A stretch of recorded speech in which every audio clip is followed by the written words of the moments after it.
Good evening, everybody, and welcome. Sophie said, I am the Director of Exhibitions at PhotoWorks, and PhotoWorks has been a photographic resource center at Glen Echo Park since 1971. We offer classes for both youth and adults, analog and digital, and we run a very popular monthly free coffee and critique. And we have a very well-equipped darkroom with a renewed interest in black and white photography, which is exciting, a digital lab, and a wonderful gallery. I've been curating and coordinating exhibitions here at PhotoWorks for almost 15 years, and I have to say that this exhibit has truly been a highlight for me. I first met Mark Power in 1978 when I was a student at the Corcoran, and we reconnected when he joined the PhotoWorks faculty in 2005. It was especially nice to get to spend time with Mark at the receptions, faculty meetings, classes. Mark was a beloved mentor, a colleague, and a friend. And I want to thank Virginia Power and Jim Sherwood for gathering, framing, and delivering these exceptional photographs. We're all very proud to be presenting Mark's work in our gallery. So thank you for joining us. And now John Anderson will run the program. Thank you. John? Good evening. Okay. I'm John. Among my many hats, I was an arts writer for Washington City Paper through 2021. And among my last articles, I had the honor to write Mark's obituary with his blessing. Prior to his passing, I was able to share with Mark the draft that I had written, and it met with his and Virginia's approval. I suppose so much so that she graciously asked if I would moderate tonight's panel, which I humbly agreed. So Virginia, thank you very much for asking me. The panel consists of 8 people who I will introduce. After each introduction, the panelists will briefly describe how they came to know Mark or something regarding their relationship with him. After the introductions, I'll pepper the panel with a few questions regarding Mark's career as a photographer, gallerist and curator, writer, teacher, and the fact he was an all-around great guy. After which we'll open the Zoom to questions. Throughout the discussion on your screen, you may see images related to Mark's photography and also to the photography of some of the panelists. Now, if we got the slides right, hopefully those images will align with what our panelists are discussing and fill your screen. If not, then we are going to be doing an impromptu homage to Hollis Frampton's nostalgia, and you'll put it together later. Without further ado, I'd like to introduce Alan Appel, who was a photographer for 25 years in Washington, showing regularly at Kathleen Newland Gallery. After photography, he became a writer and pursued that for more than the last quarter century. He says he's probably the only man alive who's read all of Mark's unpublished novels. Alan, tell us how you knew Mark. I came to, excuse me, Washington in 1969. I lived on DuPont Circle and drank in the many classic bars there. And I had been a photographer or become a photographer or was becoming a photography when I lived in New England. And when I moved down here, I was told I had to meet 2 people, and it was Walter Hopps and Mark Power. And I met Walter Hopps, and many of you knew Walter, and can imagine what that was like. Walter was a real force of nature. And Mark, I called up at his gallery, Icon Gallery, which he had a partner, Charlie Tompkins, and he and Charlie had opened this gallery and were offering themselves also as commercial photographers, which in a way, I think Charlie was more the architectural photographer, and Mark was taking pictures, photographs, portraits of people with an old 11 by 14 view camera he had. It was a wonderful, wonderful camera. And there's a great picture of him, and I thought I had a copy, and I couldn't find it. It was taken with that behemoth. The camera actually had its own room in the gallery. It was so enormous. But he offered me a show, which we did, and it was nicely reviewed by the Washington Post, which was probably far more than it deserved. But Mark and I, from that moment on, became the best of friends and spent the next more than 50 years, even though I might have been in New England and he was here, or he was in England and I was in Washington, we still stayed in touch, wrote each other, and when we were together, especially in those early days, we would go out photographing. And I was new to photography in 3 or 4 years and had never been around a real photographer. And as all the people on this panel know, and a lot of the wonderful faces I see of people from back in those days, he was an astonishing photographer in that he was a purely natural photographer. We didn't know it at the time, but it was like being friends with Robert Frank or Edward Weston or something. He had a perfect sense of composition, and which is rare enough. And he had what I always thought of as sort of a combined fascination or ability to present the weird with the beautiful and the beautiful with the weird. And if you were to go and look at any of those pictures that we just saw that are on the wall, as beautiful as they are, there's always just a little tinge of weirdness, and that was a little touch of Mark Power's personality that came into. I can't think of a picture that he ever took that he was not himself, spiritually at least, somewhere in the picture. We were great friends, and it was a great loss to me and everybody else.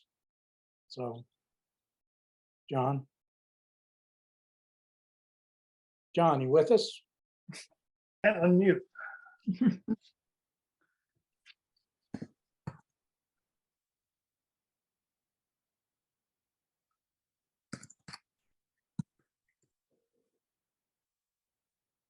Well, so I'll talk. There we go. No. I was having a little technical difficulty with the Zoom. That will happen throughout this evening as well, I'm sure. So thank you for all that. Next up, Colby Caldwell. He received a Bachelor of Fine Arts from Corcoran. Wait, I just got muted again. Did I get muted? No, I got a head shaking. And scene. Colby Caldwell received a Bachelor of Fine Arts from Corcoran College of Art and Design in 1990. He began showing at Kathleen Ewing Gallery in 1988 and exhibiting at Hemp Hill Fine Art in 1993. In spring 2022, he was the inaugural artist in residence at Haley Conservancy at Radford University, and his work is included in the collections of Museum of Fine Arts Houston, the Smithsonian American Art Museum, and the Ogden Museum of Southern Art in New Orleans, among others. Colby, share with us how you met Mark. Yes, thank you. First off, I want to just say I'm grateful and humbled to be a part of this panel. I'm moved to be able to see the faces of so many people that have influenced and had such an impact on my photography and my life in general. It's so wonderful to see Joe Cameron. How you doing, Joe? And to see Claudia. It's so wonderful to see both of y'all here tonight. Chan, it's great to see you and the times that we had at the Corcoran. wow, all of a sudden it's gotten very moving for me. Let me take a deep breath. I met Mark as a student at the Corcoran in the heady days of the mid 1980s. Precisely, I arrived at the Corcoran in 1987, and I graduated in 1990. Of course, it was the Corcoran School of Art at that point.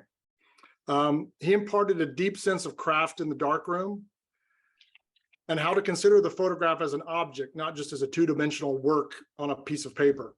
Along with Frank DePerna, Joe Cameron, Claudia Smirgrod, and Steve Szabo, he also reimagined what beauty meant, reintroducing it as an issue worth considering, not only through pure aesthetics, but via rigorous intellect.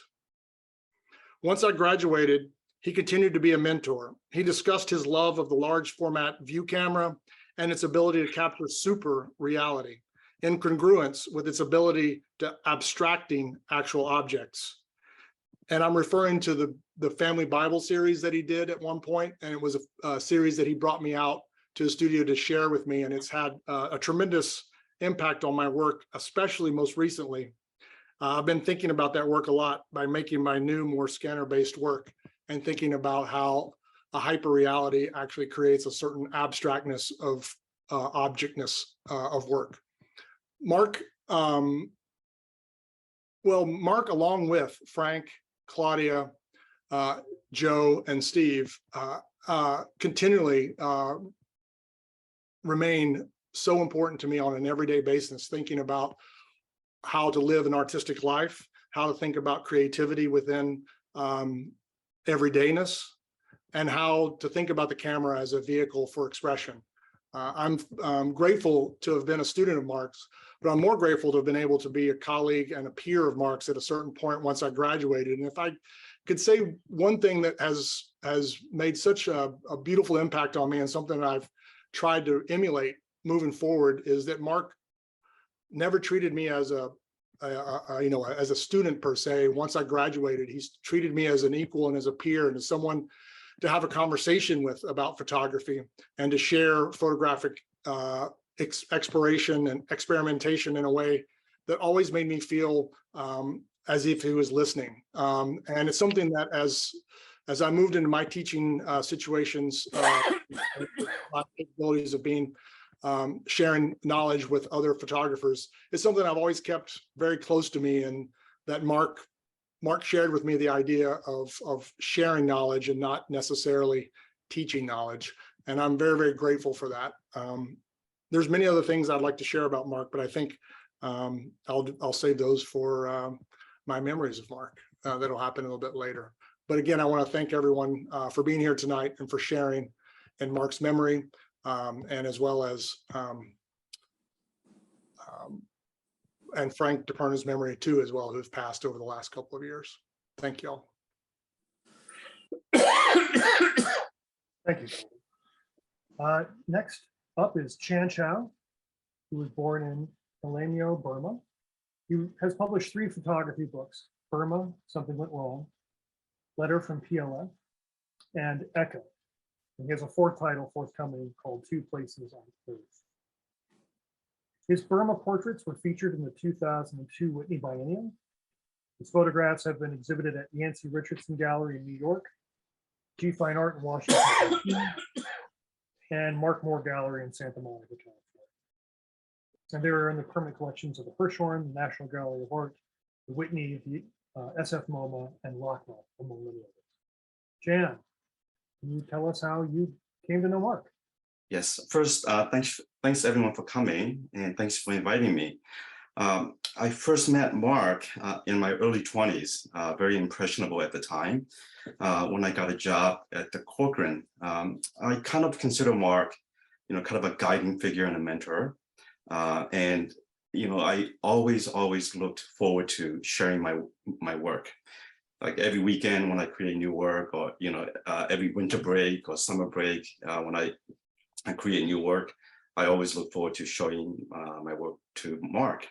What I can always count on with Mark is that validation, and on the flip side of the coin, he also set a clear challenge to refine my work and how to move forward with it. I can, confidently say, without Mark, I would have grown much slower.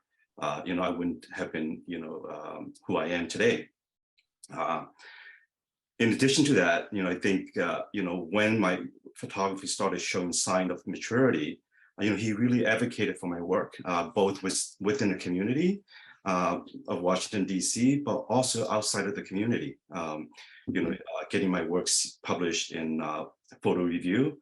And I was really thankful for that. And, that came at a really critical time in my career when I was kind of feeling stuck in a place.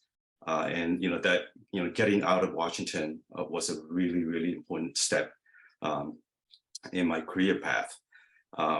So, that's how I kind of knew Mark.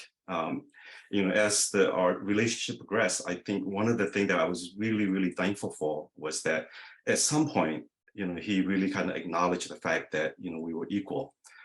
And for me, that acknowledgement of my growth something that I truly, truly value. It's really meaningful for me coming from someone like Mark. And so that's kind of how I knew Mark. Yeah. Thank you for that, John. Next up, Stephen Perloff is a photographer, critic, curator, historian, and the founder and editor of the Photo Review, the editor of the Photograph Collector, and the editor of the Daguerrean Society Quarterly and Daguerrean Annual. Stephen, can you share with us how you came to know Mark? Well, I keep thinking that I met Mark in 1977 when the Corcoran had the Sam Wagstaff show and a very important symposium about photography. I keep thinking it's possible I met him slightly earlier because I came to Washington often to go to shows at the Corcoran, at Harry Lund's gallery, at Kathleen's, and it might be a little later, Gary Edwards, Joe Tart. There were so many galleries in Washington. It was such an active scene. But we just found ourselves very simpatico in terms of our personalities and our love of photography. And as I'll talk about later, Mark wrote extensively about photography and especially photography in Washington for the Photo Review. And so we had a long ongoing relationship of intellectual curiosity and deep friendship. Thank you, Stephen. Next up is Nancy Rexroth. She's known for her work with the Diana camera, which is a toy camera that she used in the early 1970s. In 1977, she published her book, Iowa, a poem and dream story of things that are now gone and never be again. She also published the Platinotype 1977, which is a pamphlet on how to make platinum palladium prints from scratch. Nancy, can you talk to us about how you met Mark? Yes, well, thank you for including me in this. I was a Washington photographer in the late 60s, early 70s.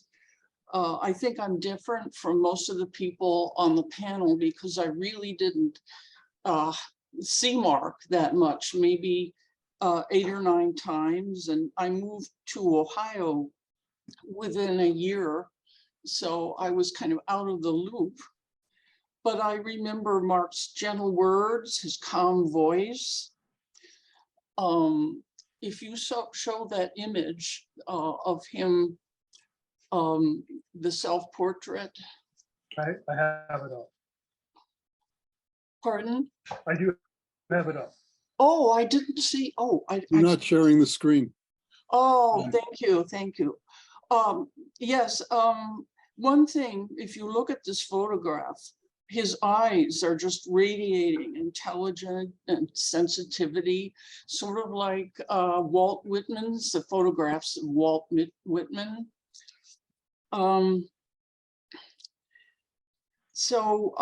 It does sadden me, maybe because it's really my own fault, but I did not get to see him more than I did.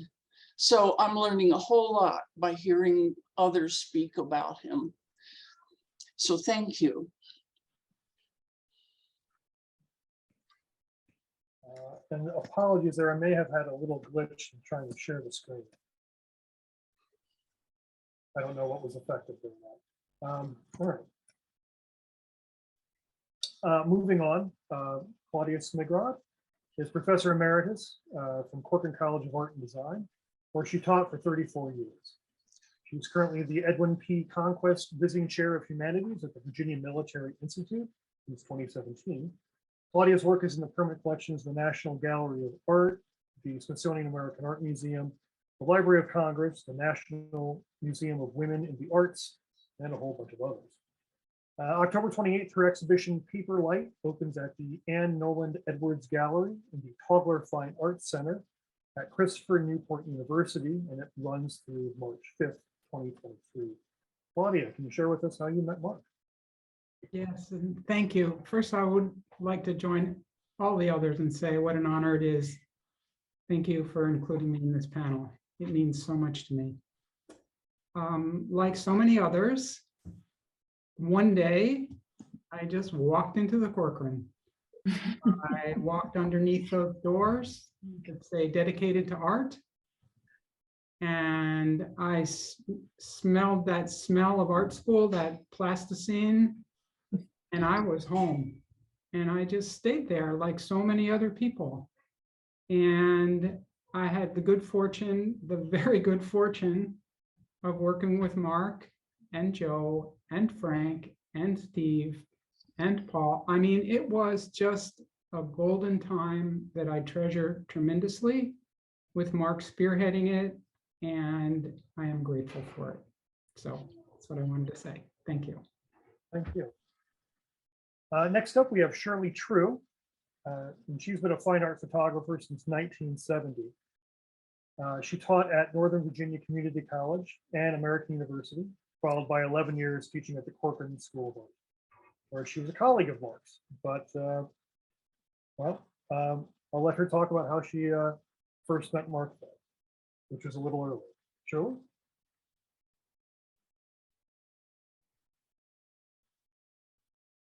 Shirley, can you share with us how you met Mark? Yes. I met Mark because, well, I had the good fortune of being introduced to fine art photography, and Mark Power, John Gossage, Joe Cameron in the same day, because John Gossage and Peter Noterman. By the way, the photograph you're seeing on the screen is a photograph by Mark of me with my two daughters, who were at that time about, it looks like they were about 2.5 or 3.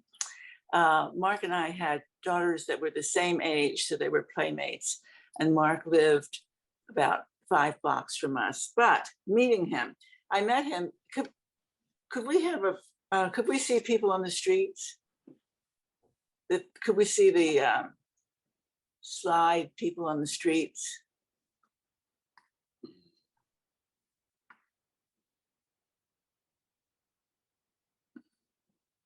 There we are. In 1969, John Gossage and Peter Noterman decided they wanted to self-publish a magazine of poetry and photography.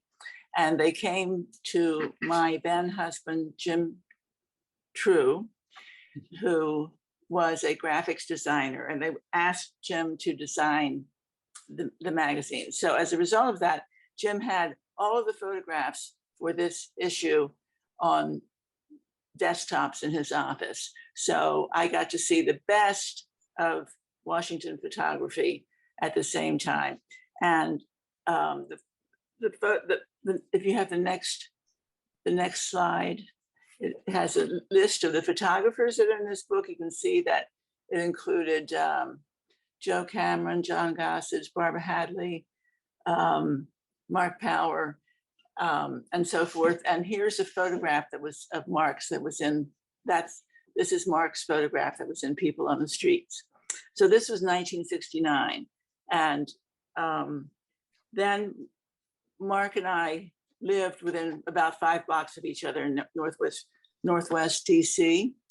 And in 1975, he graciously agreed to write the introduction for the catalog for my first one-person show.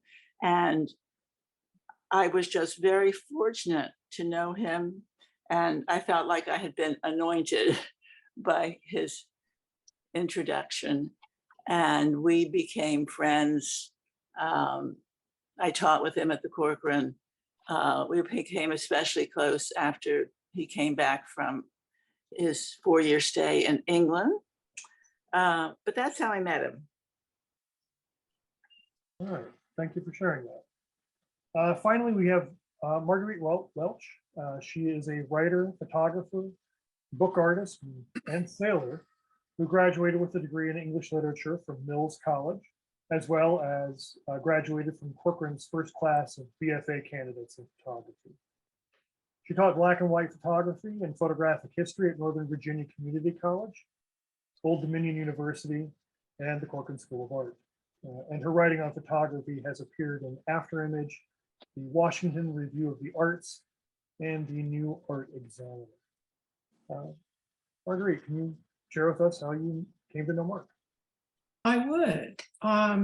Thank you very much. I'm quite honored to be included on this panel. And while I love looking at this photograph of Mark, it's kind of undoing me.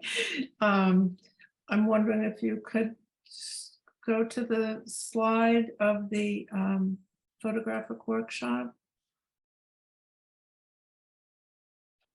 Or that's okay.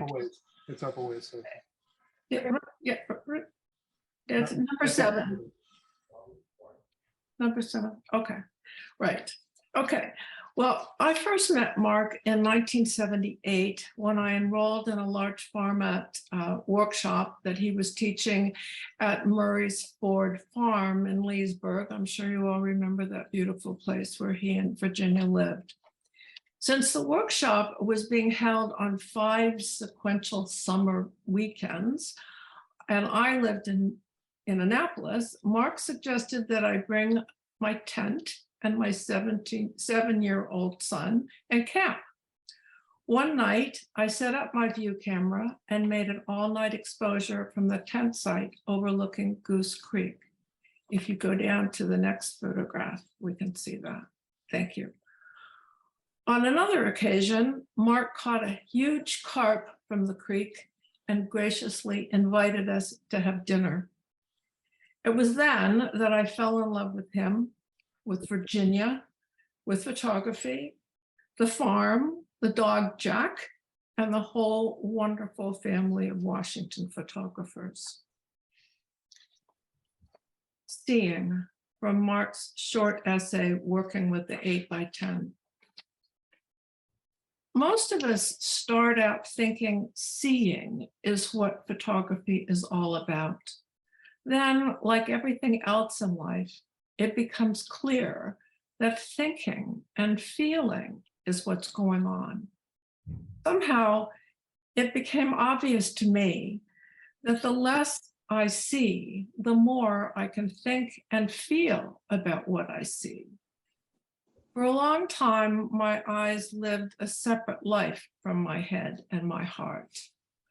I used to look head on at what I photographed. Now I see out of the corner of my eye.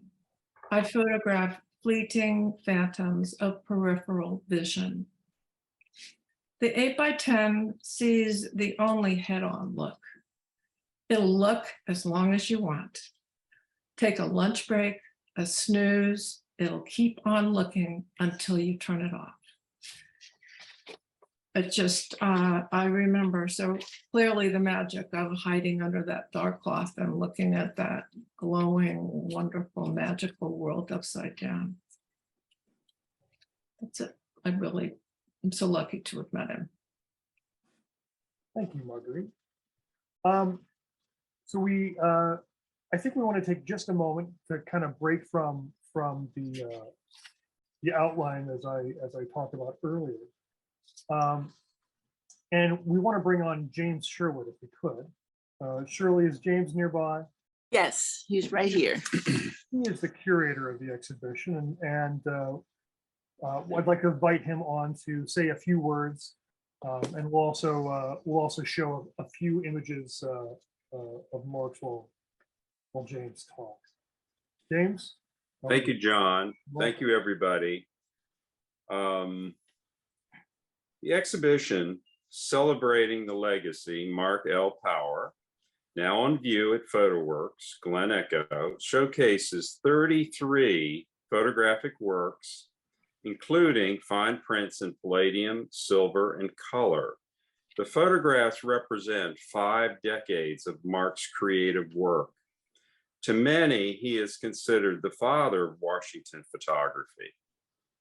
In the early 1970s, he developed the outstanding photo department at the Corcoran School of Art, as well as the first gallery dedicated to photography, the Icon Gallery. Mark has exhibited extensively locally, regionally, and internationally. His work is in numerous museums and private collections.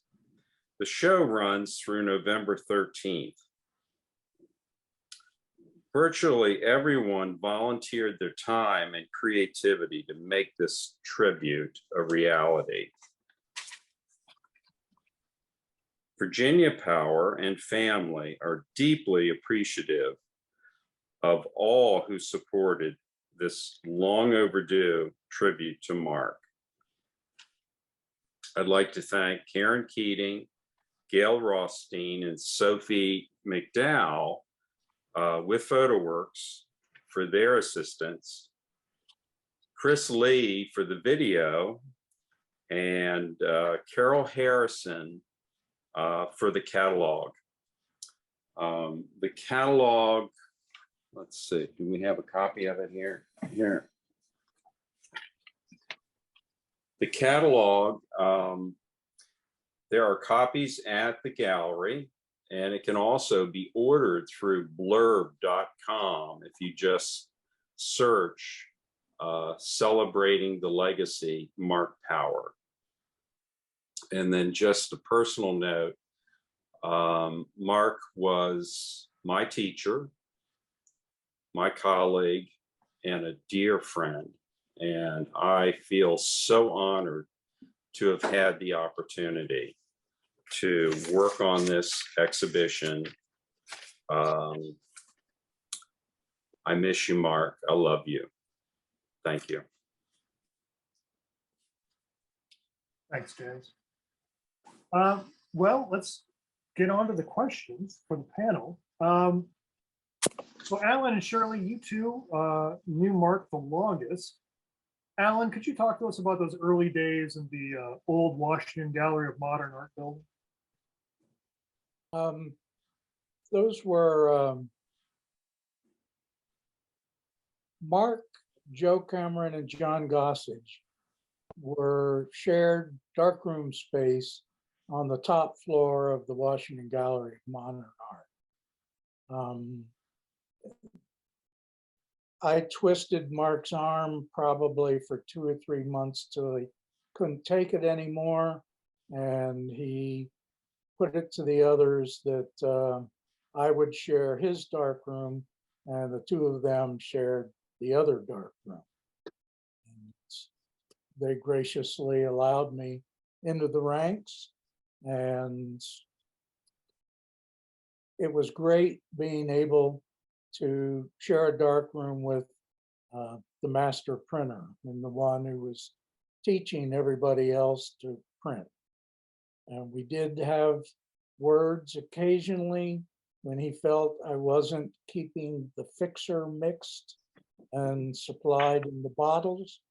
But those were probably the only times he ever yelled at me, and I deserved it. The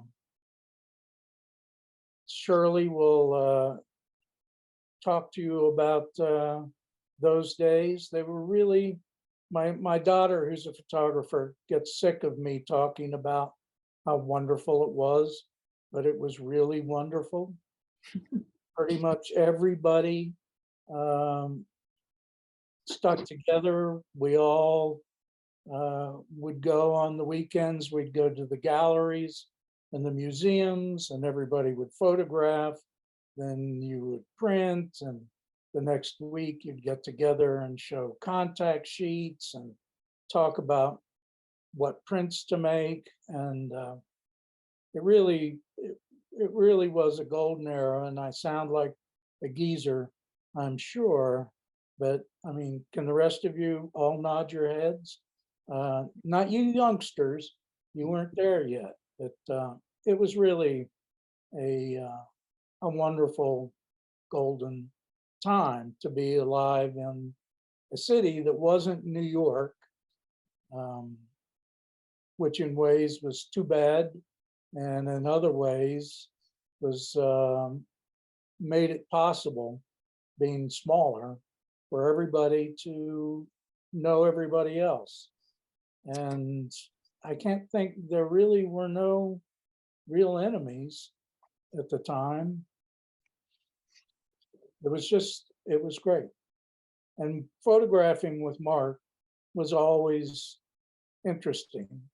You know, he and I could stand 2 feet apart and point our cameras in the same direction. And then the next week, look at the pictures, and they would always be drastically different. And his were usually far better than mine. But he had such a strong vision. And something that you couldn't ever teach.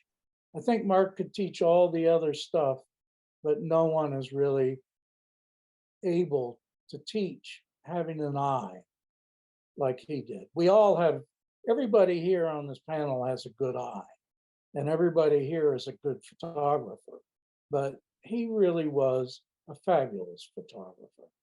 And it seemed like, I don't know that we even knew it so much, because he was so much just a part of the group. But now you look back at those pictures and they're still just as astonishing as they were when he first printed them out. Shirley? Oh, hi, Alan. Well, what you keep referring to, Alan, is a community of artists that existed at that time. And I don't know whether or not it exists now. It's probably what your daughter has spoken of missing.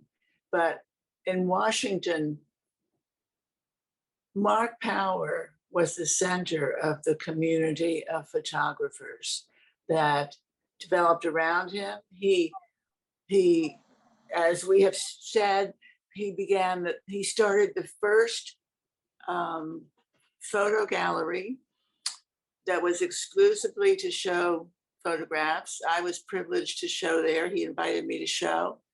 And he organized meetings of photographers in the second floor of the building that the gallery was in. And he would just announce that he was having a meet, or that there would be a meeting, say next Tuesday night or next Friday night, and Mark would talk about something. The only one of those meetings that I remember is the one in which he introduced the work of Nancy Rexroth. I was so taken. He showed her photographs, he introduced Nancy, and he pronounced Nancy's work to be the most original work he had seen in a long time. And then, of course, he went on to volunteer to write the introduction for her book when it was published. A just marvelous, poetic, visionary essay about Nancy's work. And since I've been thinking about Nancy's work and Mark's work for this panel,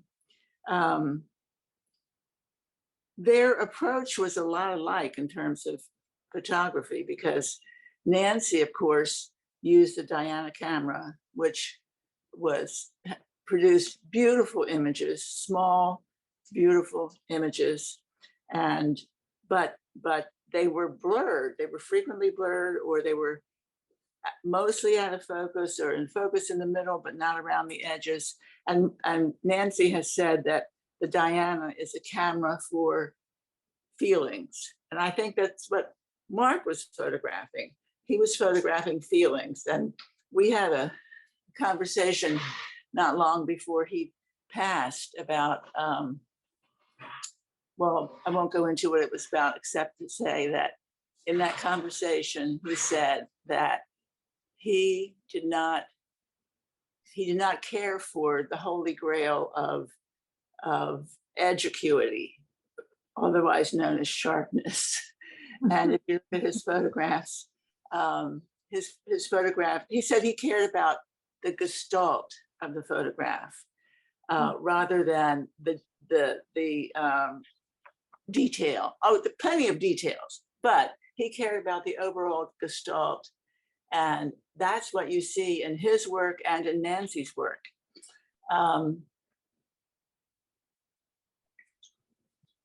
Thank you, John. Thank you, Shirley. So in those early years, Mark was perhaps as influential as a writer as he was a photographer. Stephen, can you talk to us about his writing? Certainly. Of course, Mark wrote many articles for the Washington Post, but he also wrote many times for the Photo Review. If you have those images. There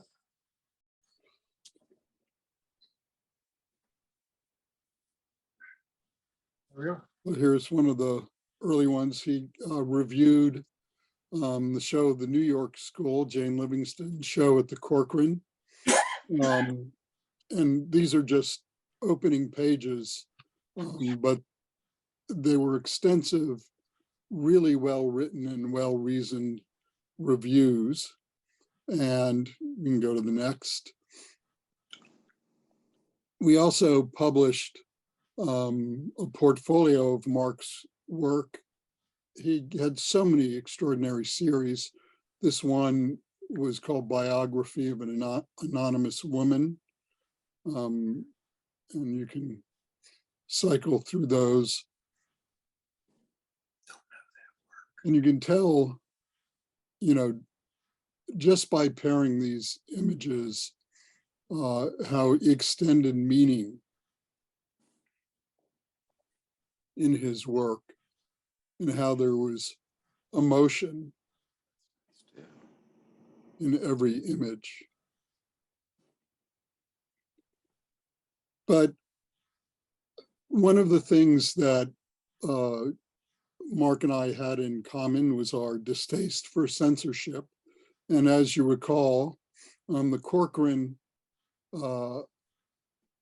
canceled the Robert Mapplethorpe show, which had opened in Philadelphia, to some acclaim and no controversy, but under pressure from Jesse Helms, the board of the Corcoran and Christina Orr Cahal completely surrendered and canceled the show.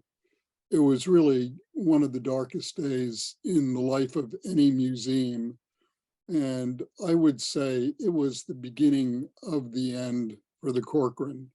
A really fabulous institution, a great museum, but it was the beginning of its downfall. And Mark also spurred me. I wrote about other censorship that was going on around the country, including in Pennsylvania, and led me to, I think, a 5-year extensive exploration of censorship around the country. And we can go to the next. He wrote, as I said, many times on photography in Washington, D.C. This was in the 90s. We devoted a whole issue to photography in Washington. Mark wrote extensively about what was happening. We had a portfolio of work of up-and-coming Washington photographers, including Colby Caldwell and Chow and others. This was a conversation between Corcoran curator Francis Fralin and Mark. And there you see Shirley's picture of the four greats of Washington photography: Joe Cameron, Mark, Alan Appel, and John Gossage.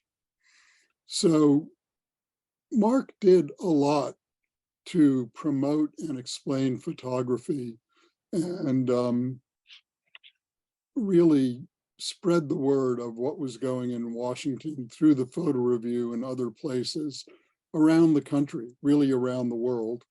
And he was truly an extraordinary colleague, a great friend, and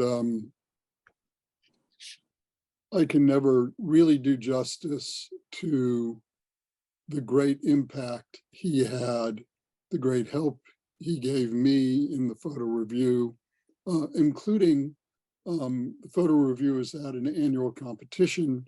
And in 1993, Mark arranged for the winners of the competition to be shown at the Corcoran. One of the people in that show was Paul Roth, who of course went on to become a curator at the Corcoran and is now at Ryerson in Toronto. So Mark really gave a lot to photography, a lot to the photographers, and I'm more than honored to help celebrate his life in this way. Thanks. Marguerite, you've indicated how Mark was supportive of your writing.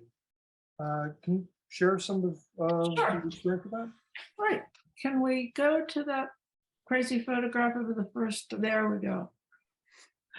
After my introductory love affair on the farm, I enrolled in the Corcoran's newly established BFA program along with these crazy people.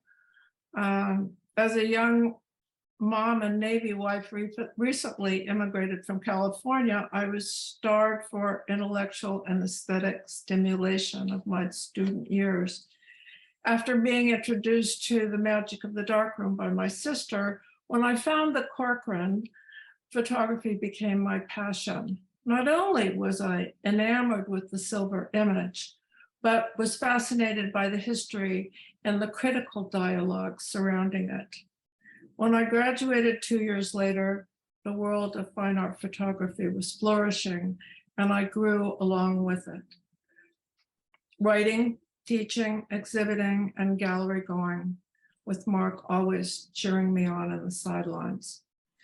I hope it doesn't seem too self-serving if I read you a few excerpts from his letter of June 19, 1992. Leesburg, Virginia.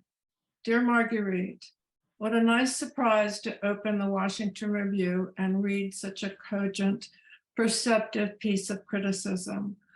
Of course, I would say that since it was about me and Joe, but I suspect I would have felt the same way if it had been about anyone. I thought you balanced my work and Joe's very deftly. You showed me some correspondence I was only dimly aware of before, as well as some things about my work that at least I hoped were there, but I wasn't sure. Then he goes on to lament the state of criticism in Washington at that time, and particularly Lee Fleming's decision to stop writing. And then he says, what I really wish is that both of you would write. I guess it's hypercritical of me to urge this, as my own writing has all but ceased. My feelings after a while was that if I was going to continue, I had to become a full-time critic. And that, I guess, I'm still not. Sorry. And I wasn't ready to do that. I guess I'm still not. Making photography is still more important to me. And it began to really seem difficult to do both, particularly in terms of personal involvement with the art community. involvement that was too detrimental of my writing. Well, enough of this diatribe. I just wanted to say how much I appreciated your review. While my life's journey took me away from the public arena of photography, my love for it and great appreciation of those Corcoran years has never diminished. I still write and photograph almost daily, but most importantly, I know without Mark's early encouragement, I never would have had the self-confidence to actually write a book and have a book signing at Barnes & Noble when my travel memoir, Waterborne: A Slow Trip Around a Small Planet, was published in 2019. Nor would I have had the courage and determination to finish the third draft of my novel, Borrowed Child, which I hope also to sign at Barnes & Noble sometime in the future. Thank you, Mark, for helping me believe in my own voice as well as my vision. Thank you, Marguerite. Alan, when I introduced you, I mentioned that you'd said that you had read all of Mark's books, all of which are unpublished, as well as his memoir. Anything you care to add? Well, if anybody is really a Mark Power aficionado, you can go on Amazon and buy his father's novel. His father's name was Crawford. You just look up Crawford Power, and the name of the book is The Encounter, which was about a spoiled priest. And at the time, it got very little notice, except James Dickey declared it the best novel that had ever been written about the South, which it certainly wasn't. I would say I'm probably one of 4 people that have ever read Mr. Power's novel. And I don't remember whether I made it through to the end, but I'm sure the other 3 people didn't either. Mark was a wonderful writer. He is the 2 novels that at the time, all of us were writing novels, or a lot of us were writing novels. And his were excellent, but he never really had a firm grasp on wanting to succeed as a popular novel writer. He just wanted to write novels, and they were excellent. His memoir, I hope someday gets published, because it's just wonderful. And it's wonderful, not about photography particularly. It's just about what a strange, odd early life he had. And it's someday, Virginia, let's get together and figure out how we can get Mark's memoir published. He really was, and all the Stephen, all the great work he did as a critic is still out there and probably can be read if you looked it up. But he was he?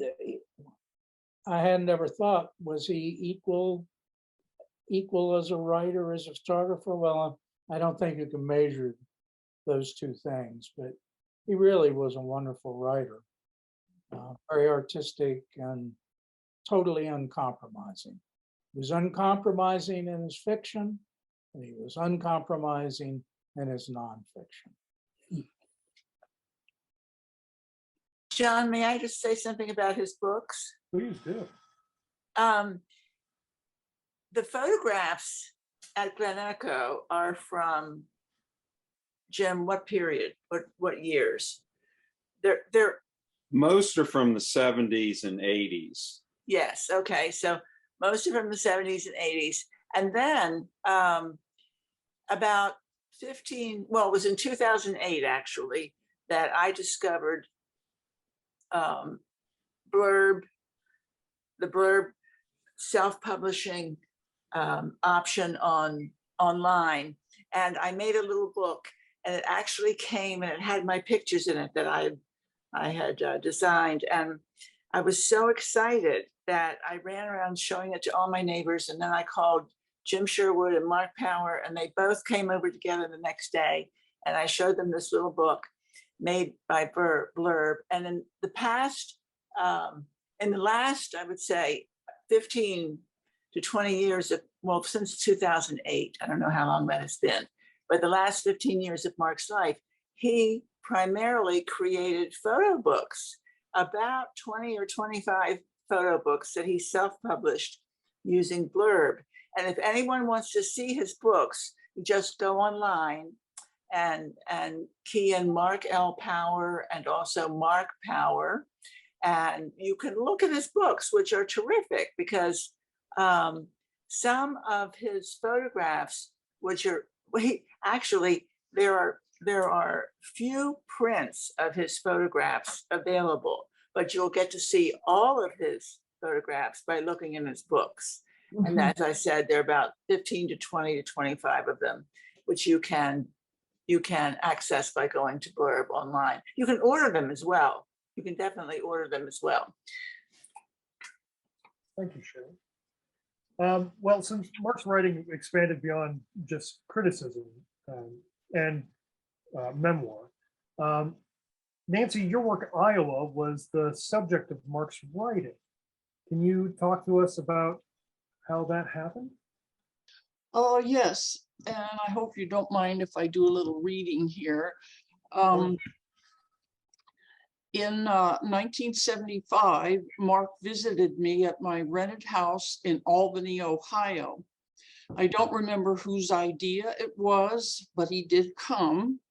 He photographed me with his large format view camera, with me looking out of my back window into his lens, which is really a very unusual way of posing someone for a portrait.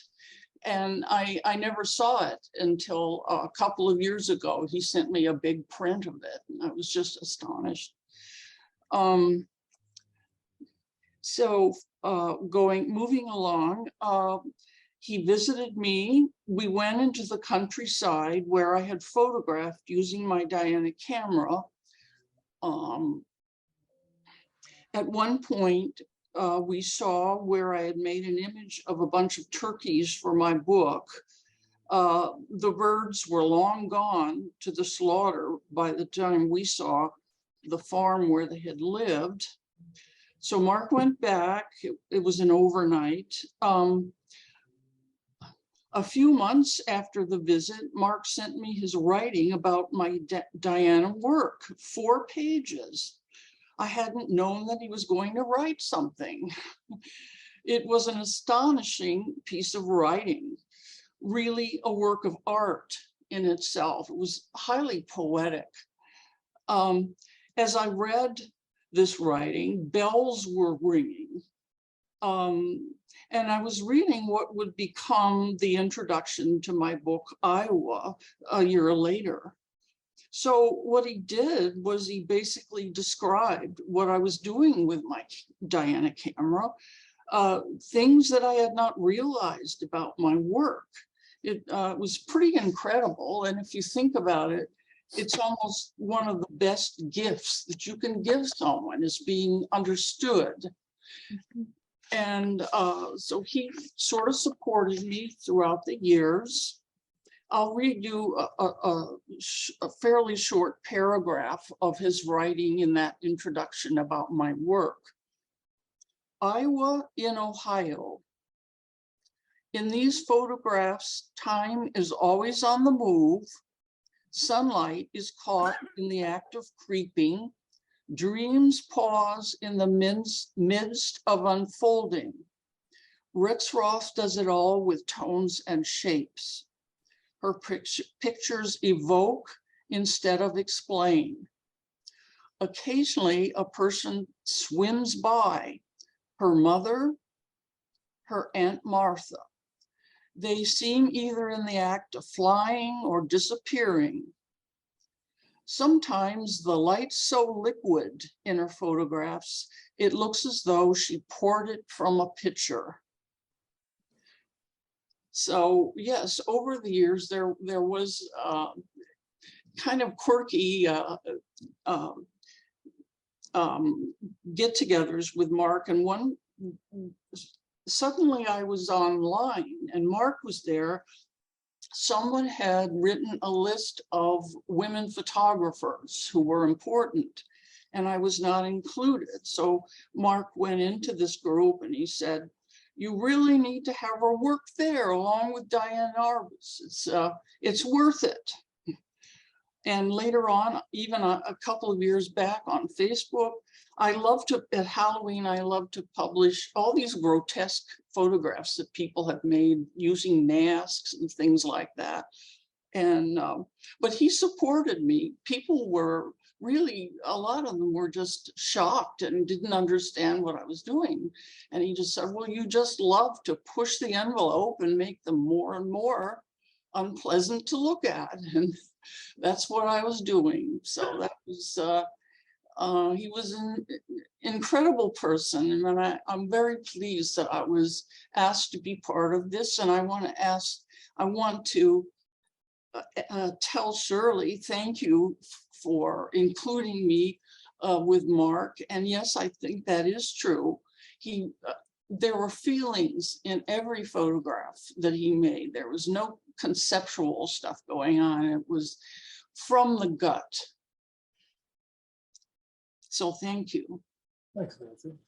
Thank you. Shirley, he also wrote about your work too. So can you talk to us about that briefly? Oh, I have about 50 or 100 catalogs from 1974 when I did the show. And I can't find them. I know they're here. I wish I had them so I could read a bit from his introduction, but I can tell you that you can imagine. I was a baby photographer. I was self-taught, and I did an exhibition in one of the bedrooms in my home, the whole room. And I published a little catalog, and Mark Power wrote the introduction. So, and he was a supporter after that, all through my life as an artist and a colleague and a friend. So I just feel so very blessed that I happen to be at the right moment to meet him in 1969, and it meant so much to me my whole life. And I was invited to teach at Northern Virginia Community College by Joyce Tennyson, and Frank DePerna was also teaching there, and Frank DePerna was also teaching at the Corcoran, and then Frank invited me to teach at the Corcoran. What an enormous honor! So I taught with Mark and Frank and Joe and Steve and Paul Kennedy for 11 years, and it changed my life. It was just wonderful. And thank you, Mark. Thank you, Mark. And thank you, Frank DePerna. Thank you, Shirley. Well, we'll see what it was like on the other side of that teaching plan first. So I'm going to point toward Marguerite and Colby. So Mark, Joe Cameron, and Frank DePerna started the photo program at the Corcoran over a case of buds, I believe, as Joe told me once upon a time. Hi, Joe. So Marguerite, can you tell us about Mark as a teacher or about the program? Well, I just wrote a little bit about my thinking about that, because I never actually thought of Mark as a teacher in the pedagogical sense. He was more like a guru who taught by his presence, his reverence for the medium, his skill, and the sensitivity of his work. His photographs are often achingly beautiful and mysteriously literary. As a photographer, I consider him in the league of the masters. As a mentor, my most inspirational, and as a friend, my most cherished, from whom I continue to learn. And I just want to add that only just a couple of years ago, when I was trying to put some photographs together from this long sailing trip that we did. I was just really struggling with the whole digital printing thing. And I knew that Mark had been doing this. And so I called him up and he very generously came to my house a number of times and gave me little tutorials about how to tweak these pictures and how to do this and that. And we had so much fun. It was just like two kids playing in the sandbox, and I learned a lot, but mostly I just remember treasuring that time. And I'm so glad that we were able to do that together. And I did learn a lot too. Colby, we'll ask you around the same thing. What can you tell us about your experience in the program?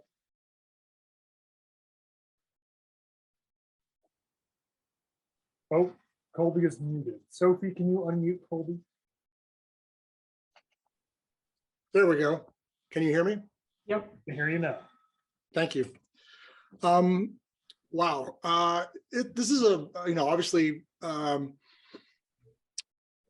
there's a lot to discuss about this because, as I've mentioned before, being a student in the Corcoran in the mid 80s from 1987 to 1990 was a blessing, and it's only in retrospect that one understands exactly what one experienced in such a situation. I came into the Corcoran in 1987. You keep in mind that this was the time at DuPont Circle where we had Kathleen Ewing, Jones Troyer, Joe Tart. It was an amazing scene of interesting, remarkable photographers and photography galleries happening. My professors were showing at Kathleen's or other places. Joe Cameron, Steve Szabo, Claudia, Frank, and of course, Mark were all exhibiting artists. The big show that Jane Livingston and Francis Fralian put together at the Corcoran, the Washington photography show that was put together, was such a remarkable kind of presence, kind of ambient presence that permeated us as students, as someone who studied with them in the basement of the Corcoran, but their work was shown in the museum above us. That whole model was such a remarkable experience and something that still resonates to this day in a way that only now I think we can kind of I can completely absorb how important and how fortunate we were, many of us that are here tonight, were to be a part of that community and quite frankly, a part of that family that kind of revolved around Kathleen Ewing and Kathleen Ewing's gallery, as well as many other things that were happening in Washington at that time. Mark, I think it's been said tonight, and I think what I wanted to talk about just for a moment, the fact that when you're in that moment, when you're there, you don't realize the kind of intensity and the kind of resonance of what is occurring until after the fact. And when I wanted to share something that came to me just recently after Mark's death, I received an email from Sally Mann, and I asked Sally if I could read this tonight, and she agreed, said it was fine. And I thought that it would kind of put some things in perspective for not only me, but I hope for many of us here tonight about Mark's importance and impact. This is from an email from Sally after Mark's death.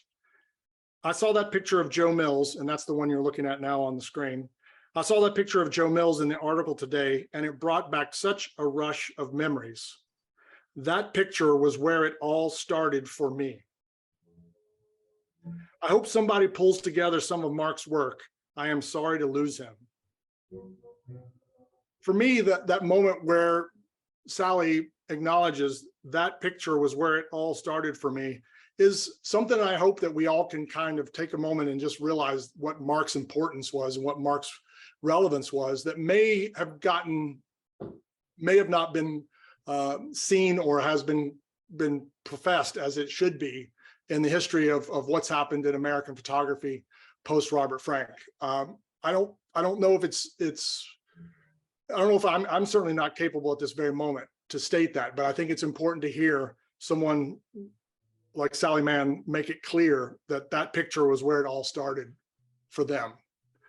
And I can say that many of Mark's pictures, many of Mark's works had a tremendous impact on my own humble career and many of us that are here tonight. And this particular image, I'm fortunate to have in my collection for a reason that I think can be clear, in that I feel like the through line contained from Mark to Sally to Joe Mills has such a deep resonance for me personally.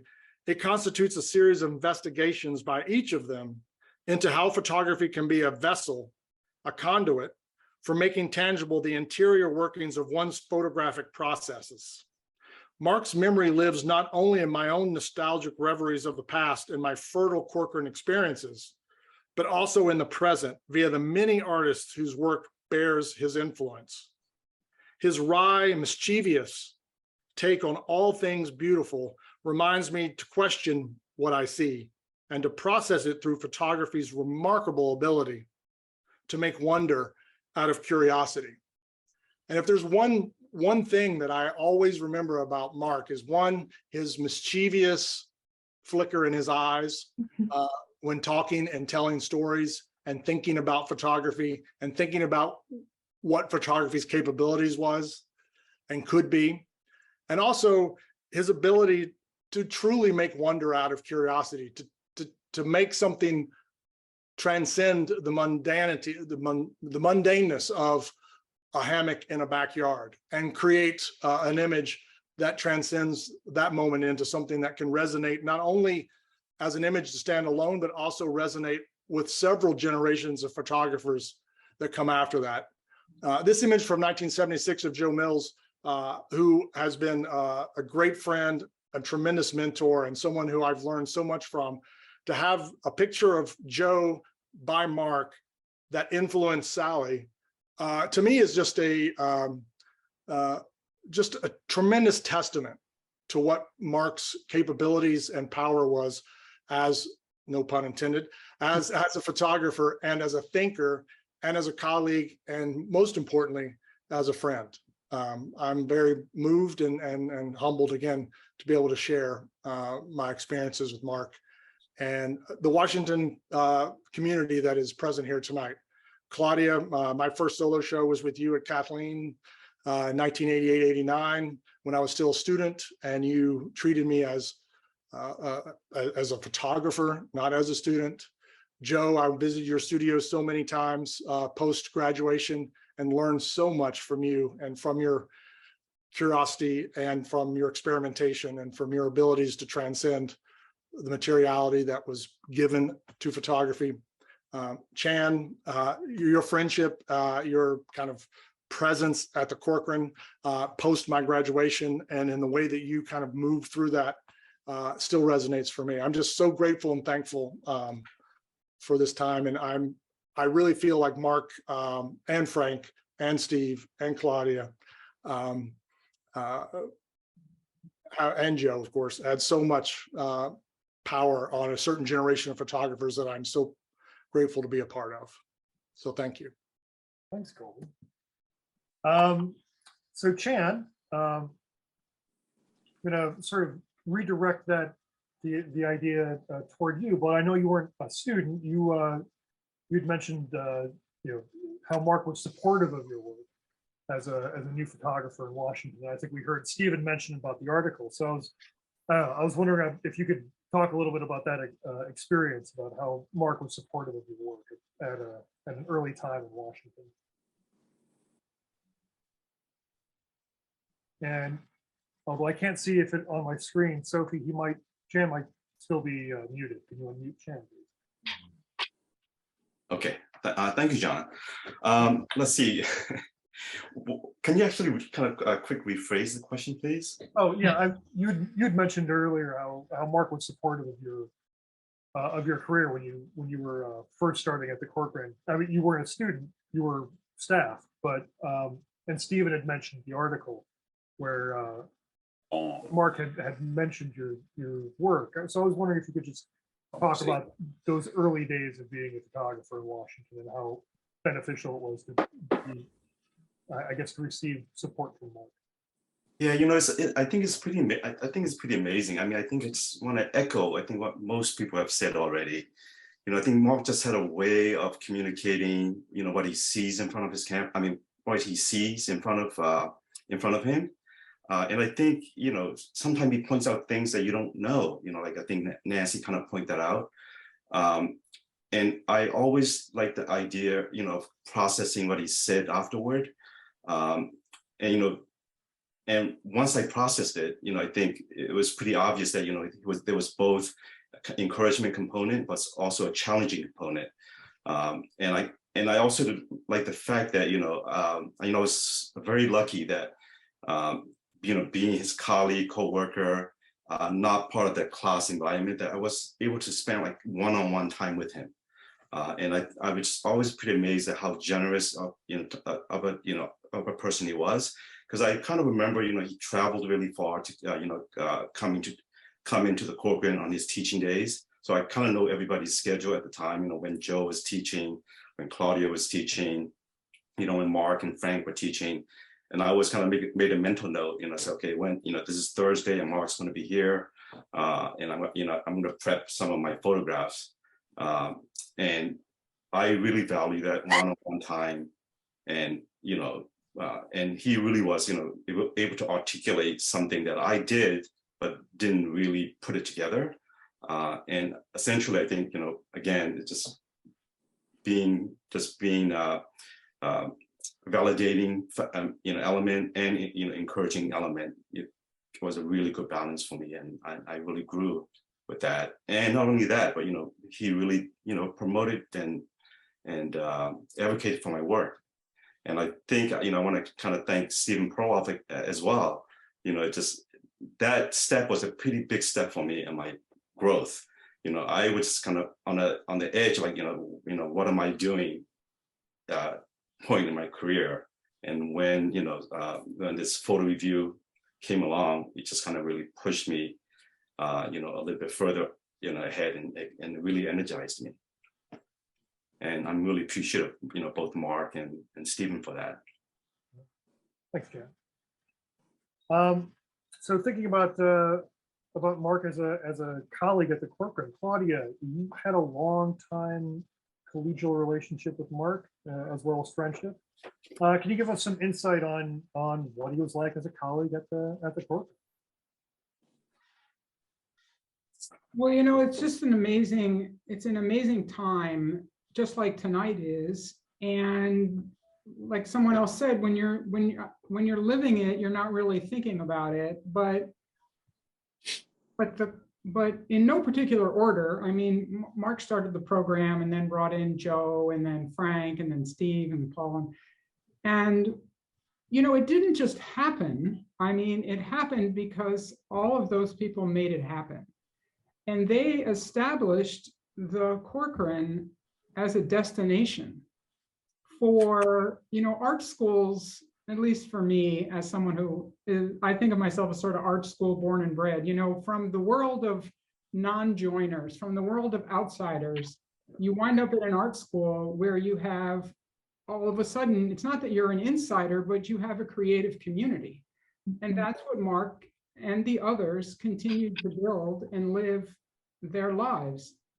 Just like everyone who's sitting here and watching this tonight, it's a creative community of people who, at least in the photo department, you know, that's the only people I can speak about. It was really about the identity of being a photographer and loving photography and understanding photography as its own entity. And then you had these people who were working there who considered themselves artist educators. And there was this duality to that identity, that it was, you know, you just weren't, you were doing it all the time. You were making it, you were, and then we came up with this like structure and ordered curriculum so that you could pass through there and come out different than you entered it. When you entered those doors that said dedicated to art. And so it was this collaborative effort that Mark created and spearheaded, and it was certainly carried on with all the other people that taught there. And I mean, a friend of mine, Marie Ringwald, she says she grew up at the Corcoran, and I feel like I did too. I mean, I was just a kid, and I mean, I'm grateful just to even be here. Be here. I don't even mean on the panel. I mean, be on Earth. You know, we are fortunate that Mark started this whole thing, that he added who he added, and that together collectively we came up, all of the students, the faculty, the museum. I mean, what a glory moment, and for a very long time that I am eternally grateful for. And yeah, so I consider myself extremely good. And when they, as a group, those guys as a group, when they asked me to be the head of the department for 10 years, I was like, well, what is this going to be? You know, how am I going to do this? And it was because of their generosity and support that I was able to do that and continue their legacy and the legacy of the school through a lot that was going on. But, you know, Mark could create a collective, creative community. That's what he always did, as did the others. That we talk about the students who have raw talent. Well, those guys had that raw talent, and it all combined into this glorious space. So that's what I would like to say. Yeah, and you were also, I mean, since you were working in the lab, you got this weird interaction between student and teacher. Do you have reflections about that experience? Yeah, I just want to point out, how far of a reach Mark had. I mean, so, when I worked there, I kind of, he kind of used me as a timeline. I kind of knew what was, before me, all the people that he influenced, but it was also amazing, all the influence of the younger generation, so younger than me, for example. Not only that, just much broader too. He, at the time, Corcoran had an open program that were primarily geared toward, kind of young adults and maybe kind of, early career artists. And he had reached them too. So, just amazing, it's both time and broad, geographically, age-wise. So it was pretty impressive, how far we reached, he extended his influence. Marguerite, do you have anything to add? Well, I would just kind of echo Claudia about how amazing it was to be part of that community. It was great to be a student there, but then when I taught history of photography, I first of all loved teaching. I loved just every time I would see a slide, I'd have discover something new about it. I loved just spending my day talking about photography and talking with, getting the energy back from the kids in the class.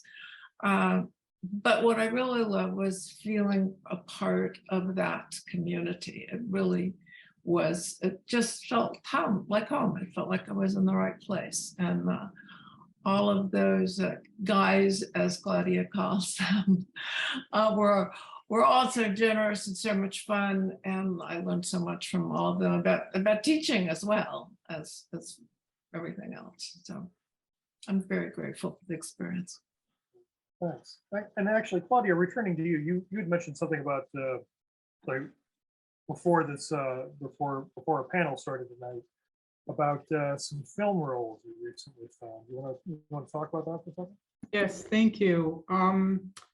I had this idea a couple of years ago that it might be fun to gather up all the film I had never developed and just develop it and to see what was on it.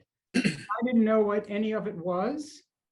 So I gathered up, I went through all the drawers and the shoe boxes, and I gathered up all this film and I started to develop it. I've written this relatively, just a little short piece. It's called Dream State. Awaken, this is a part of the essay. Awakened from their dreams of darkness, the majority of the film was unprintable. The conceptual fog of memory became simply fogged film. However, among the 26 rolls emerged 2 rolls of Verichrome Pan 120, early to mid 1990s, a shared gathering of some members of the Washington, D.C. area photography community. The Corcoran's Mark Power and his wife, Virginia, Frank DePerna, Joe Cameron and his wife, Craig, and Bob Epstein, Kathleen Ewing of the Kathleen Ewing Gallery, Stephen Perloff from the Photo Review in Philadelphia, Joe Mills, and several unidentified attendees shared company on this sunny afternoon. Perhaps these images are more interesting now than when exposed. In the mid-1990s, anything was possible. Just another day, another gathering of community. Photographs of photographers, men in patterned shirts wearing hats. Yet, following that day, all of the participants went to sleep, fully clothed in beds of silver. Their dream state commenced while their waking lives continued. Mark and Frank died recently within weeks of each other. I am unsure as to the fates of the unidentified others. And yet, in those 2 rolls of Verichrome Pan film, the participants continued to share the afternoon sunlight, coexisting in their latent dreams. Thank you. Wonderful. Thank you. Thank you, Claudia. Well, I guess we'll leave it open for final thoughts from the panel. Would anyone like to share any other thoughts before we turn it over to the broader community? And I seem to recall that you had a recollection of visiting Mark and Virginia in Norwich. Yes, so if you guys can show the portrait I made of them, I'd like to maybe share just a brief story about that. So anyway, I think when Mark and Virginia were living in the UK, so I actually got a chance to visit them, and I just want to kind of share a couple of memories that I have of that trip, and I think it's just really telling of who Mark and Virginia are. So I went there, and I think one of the first memory that I remember is that Mark telling me a detailed description of how to find him once I got off the train station. So that was very Mark. And then once I saw him, I was a little bit surprised by how gray he's gone, but it didn't take long to realize that he's still very vibrant and robust. And then I also remember that they made me very warm and welcoming to their home. I still remember I still have an image of their kitchen in my head, right? Even at this moment. And then I actually wanted to talk about making this portrait. The next day, I asked them if I can take a picture of them. And then I set up my camera. And then when they stood in front of me, I was suddenly kind of self-conscious. There was 2 lifetimes worth of photographic experience, staring right back at me. I didn't know, how to kind of respond to that. In a way, I kind of wanted input from Mark and Virginia, but there was, it was not forthcoming. And I kind of took as a sign that, they wanted to give me a complete creative control, which I really, was appreciative of. Formally, this picture was, this picture is not strong, but I think, I really value this picture because it's a reflections of Mark and Virginia. It was really a pleasure to see Mark in retirement, Mark as a husband and Mark as a host. And I have to say, I think when Mark finally, dropped me back off at the train station, it really felt like it was kind of leaving home. So I think, this is the memory that I wanted to hold of Mark and Virginia. Thanks, John. Claudia, you'd also mentioned something about visiting with Mark in Cortona. Well, I was so fortunate, when Mark had moved to England and I had the opportunity to teach a class in Italy, I got this idea to invite Mark to come over and be a visiting artist. And kind of like Jan, when he showed up and, he wasn't the jet black hair and the clear blue eyes, but there he was. And we had this gift of time together. It's just a couple of days where we walked to the cell of St. Francis and we consumed significant quantities of digestivos. And it was lovely to see Mark outside of the Corcoran, outside of the country, where I was a stranger myself, being outside the country. And it was a lovely moment to connect with him. So it was yet another gift of a time. And he helped those students, he talks to those students, he just walks in the door, he'd never seen any of them, he probably never saw any of them again, but he changed their lives forever. Any additional thoughts from anyone else in the panel? All right, Sophie, can we open up the questions from our guests for those attending? Yes, so people should be able to unmute themselves now. I don't know how this will work. This could be a free-for-all. It could be a disaster in terms of how questions get asked. So I guess first come, first serve.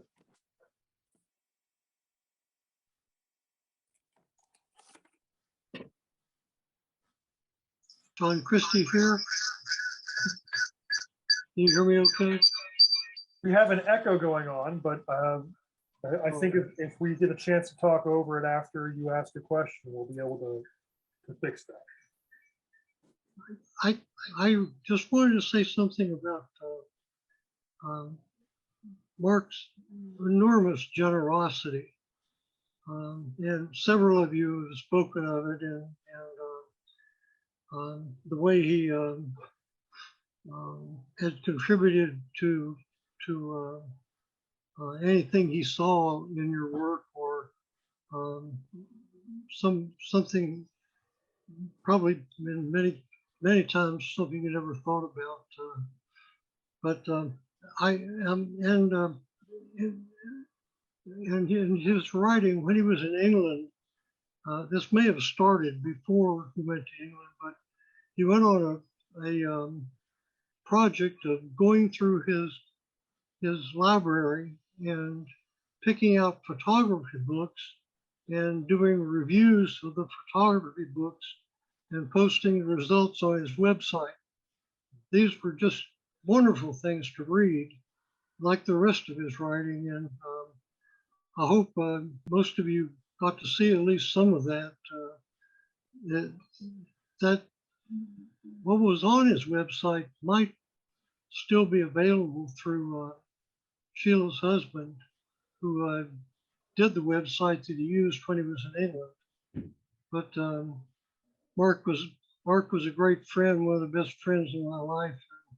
I'll never stop missing him. And I've known many of you out there, and God bless you all. Thanks, John. Any other questions or comments? Oops.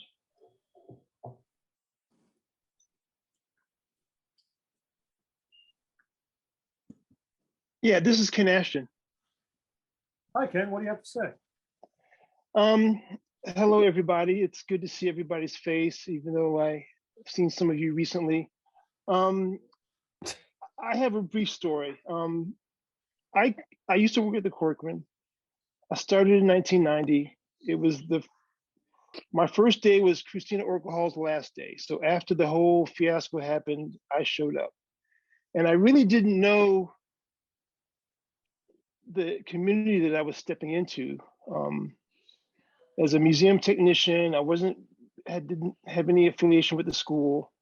But once I found out who all these people were and how important they were to the city's photography scene that I was trying to get into, and also finding out that my uncle was good friends with Mark. So it just came together over the first few years I was there, and I felt lucky to be part of that Corcoran community. And being a staff, I was able to take classes at the Corcoran. So, one by one, I would take somebody's class. And, I think the last one I took was with Mark. And at that point, I had been shooting and showing and using the darkroom. I had my own darkroom as well. But he was able to understand what I was trying to do. And it kind of like a validation is like, okay, I'm on the right track.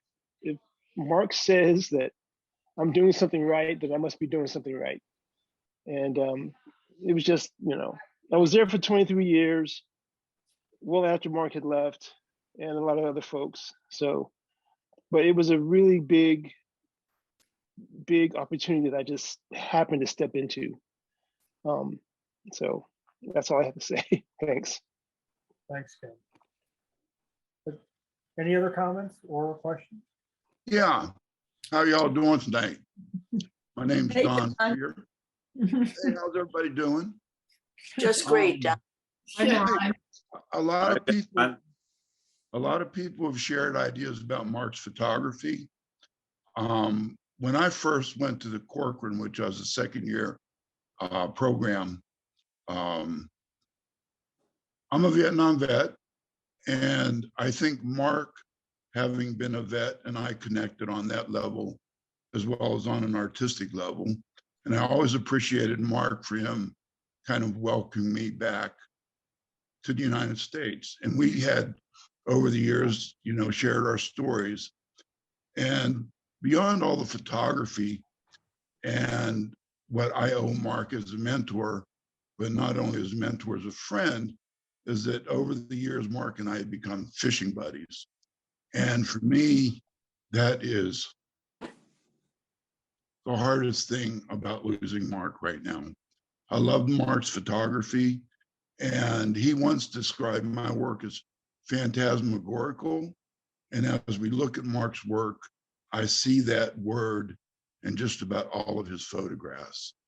So I really appreciate Mark as a mentor, as a good friend, as a Vietnam or as a veteran, fellow veteran, but more than that, a fishing buddy.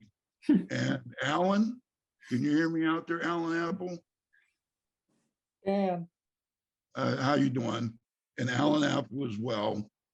So I miss Mark in the terms of not only being able to share his work and him being able to discuss my work, but more as the person of Mark. I love Mark as a person. So that's pretty much all I have to say. Thanks. Thank you. Well, unless there are any other comments, we'll give a moment for that. All right. Well, I want to thank everyone for coming to this panel discussion this evening. I'd like to again extend thanks to Gail Rothstein at PhotoWorks Gallery for hosting the exhibition that James curated, to Virginia for bringing us all together on this panel, and to Sophie McDowell for setting up the Zoom and bringing us all together in this very odd cyberspace that we have created. And thank you very much to every member of the panel for taking the time this evening to share your thoughts and recollections about Mark Powell. Thank you. His work. Thank you. Impact on your lives. Thank you. Thank you all. Yeah. Bye.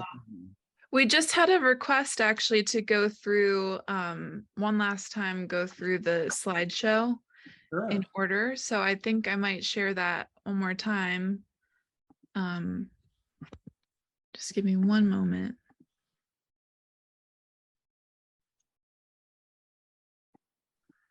And anyone is welcome to share memories or additional comments.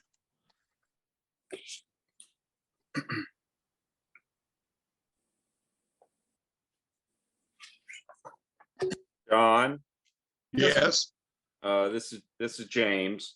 of course. I'd like to read something that Jane Livingston, the curator at the Corcoran, wrote for Mark's exhibition, Beauty and the Beast. It's just an excerpt while you're showing the photographs. Powers' photographs are full of secrecy. They exude a particular quality of delicacy, a kind of languorous, questioning presence. Power can produce entirely resistible work with a genuine quotient of depth and enduringness. And he seems increasingly to sustain the level of quality throughout a body of work. The magnetism of Power's best work resides in an unusual synthesis he has forged between, on the one hand, an unabashed romanticism, indeed an almost Edwardian sweetness of style and imagery, and on the other, an uncompromising avoidance of trickery or cheap seduction. The photographs in the present exhibition, representing a year's rigorously edited production, may seem at moments nostalgic, but they are not cloying. That was from the catalog of the Beauty and the Beast exhibition at the Corcoran in 1979.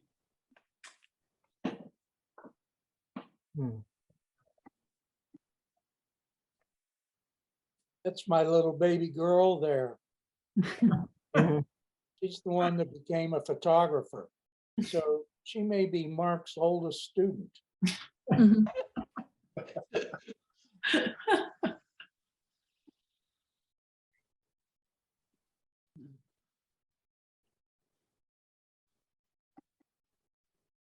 I would encourage people to come to the gallery. The prints are just stunningly beautiful. The palladium, the silver, the color, you won't believe your eyes, and it'll bring back so many memories.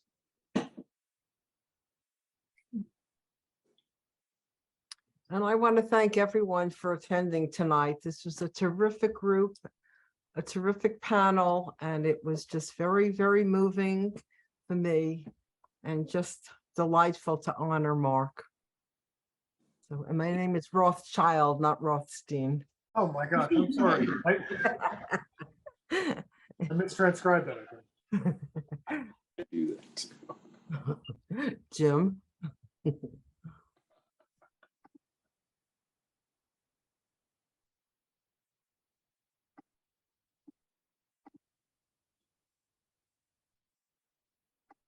And I'd also like to say, if I may, Virginia, you're just as wonderful as Mark was. Yeah. I second that. Well, thank you, Don. I don't think so, but Thank you for being there for Mark. Thank you for being there for me and for everybody else, okay? Okay, love you, Don. I love you too. Thank you, everyone. Thanks, Sheila. Dear Sheila, yes. This has meant a great deal to all of us. Thank you, Virginia. Yeah, gosh. I'm actually speechless at this point. Because it's been so incredibly moving to hear everybody talk about it. Well, Mark's work was so in depth, it was easy to be speechless about. Yeah. Night. Well, It's hard to say goodbye. It's hard to say goodbye. I know. It's hard to leave it, isn't it? Yes. Exhibit lives on. Come to PhotoWorks. Come to PhotoWorks and see the original prints. They're just beautiful. Yes. And how lovely, Definitely. Mark, and I know Joe also found a home at PhotoWorks and have made such a difference there for so many people, and that, you know, they just continued with their important presence. Yes. Sophie, I want to thank you for putting this all together. It was so nice to meet you the other night. Oh, it was so good to meet you too. And I I did not put all of this together. It was the help of many, many, many people. And I feel very grateful to be part of that effort. It's been truly wonderful to learn about Mark and to hear all of your stories. So thank you for including me in this. It's very, very special. I'm going to say goodnight. Thank you very much all. Thank you. Everybody. Take care. Thank you, John. Thank Wonderful you. job. Thank you. Thank you. Thank you all. Thank you. Night, everyone. Thank you so